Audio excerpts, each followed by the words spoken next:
ఈరోజు పన్నీర్ కర్రీ తయారు చేసుకుంటున్నాం. ముందుగా స్టవ్ మీద గిన్నెలో పాలు వేసి పెట్టాను. పాలు పొంగిన తర్వాత నిమ్మకాయ తీసుకొని నిమ్మకాయ రసం పిండాను. పిండితో పాలని ఇరిగిపోయి ఆ తర్వాత ఒక క్లాత్లో వేసి మెత్తగా గట్టిగా పిండాను. పిండిన తర్వాత దాని మీద ఒక ఎత్తి పెట్టాను, దిమ్మలాంటిది ఎత్తి పెట్టాను. తర్వాత కళాయి తీసుకున్నాను, అందులో నెయ్యి వేసాను. నెయ్యిలో కొద్దిగా ఉప్పు, కొద్దిగా కారం, ఒక స్పూన్ ఉప్పు, స్పూన్ కారం వేసాను. ఆ పన్నీర్ కర్రీ చేసిన ముక్కలు పక్కన వేపాను. వేపి కొద్దిగా లైట్గా అటు ఇటు వేపాను. లైట్గా వేపేసి పక్కన గిన్నెలో తీసుకున్నాను.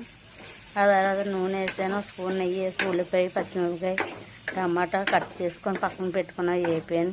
వేపిన తర్వాత మిక్సీ చేసాను. మిక్సీ చేసిన తర్వాత మళ్ళీ పక్కన మిక్సీ చేసిన ఒక కళాయి తీసుకున్నాను. మళ్ళీ 2 స్పూన్లు ఆయిల్ వేసాను. అందులో వేపాను.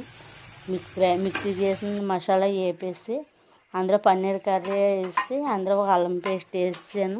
ఒక చెంచా అల్లం వెల్లుల్లి పేస్ట్ వేసి అన్నీ పన్నీర్ ముక్కలు అన్నీ కలిపేసి ఒక 10 నిమిషాలు ఉడకనిచ్చాను. అయిపోయింది, ఉడికిపోయింది. పన్నీర్ కర్రీ తయారు.